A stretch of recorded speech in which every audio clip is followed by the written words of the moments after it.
شهر رمضان الذي أنزل فيه القرآن هدى للناس وبينات من الهدى والفرقان.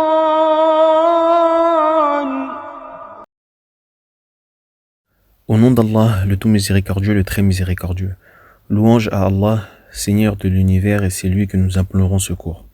Prières et salutations sur notre maître Mohammed sallallahu alayhi wa sallam, le plus noble des messagers, ainsi que sur sa famille et ses compagnons nobles et purs, et sur ceux qui suivent sa voie jusqu'au jour du jugement.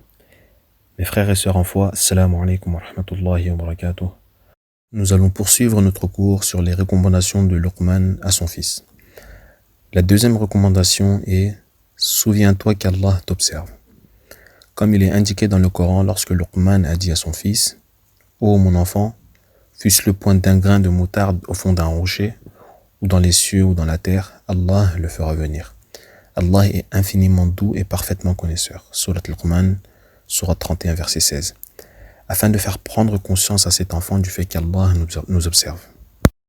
On atteint la droiture à travers les actes qui prouvent que nous avons la foi.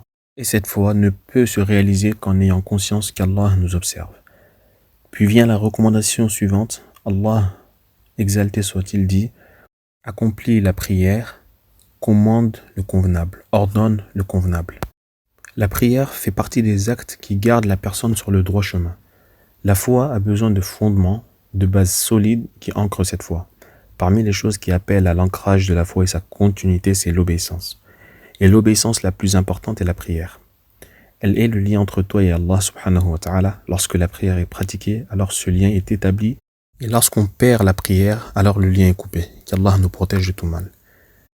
Il dit « Ô mon enfant, accomplis la prière ». Puis il lui dit « Ordonne le convenable et interdis le blâmable ». Ordonner le convenable est complémentaire avec la prière. Si tu as la foi et que tu es sur la voie droite et que tu cherches à parfaire ta foi, alors il faut la partager avec les autres, et cela n'est possible qu'en ordonnant le convenable et en interdisant le blâmable. Il y a une sagesse ici dans le fait que le commandement du convenable vient avant l'interdiction du blâmable. Il faut encourager le bien là où il se trouve. Si tu vois ton frère commettre une erreur, alors garde d'abord le positif en lui jusqu'à oublier cette erreur. Si tu interdisais le blâmable directement en oubliant le côté positif dans cette personne, alors il est possible que tu échoues dans ton appel. Ordonner le convenable vient donc en premier dans le Coran afin que l'on n'oublie pas de voir le positif avant tout.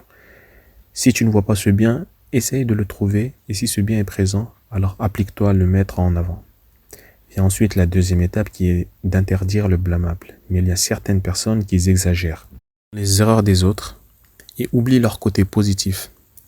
Et cela en général échoue dans leur rappel. Le bon prédicateur est celui qui oublie les erreurs des gens et met en avant leur côté positif. Et c'est à cela qu'appelle l'islam et le message prophétique.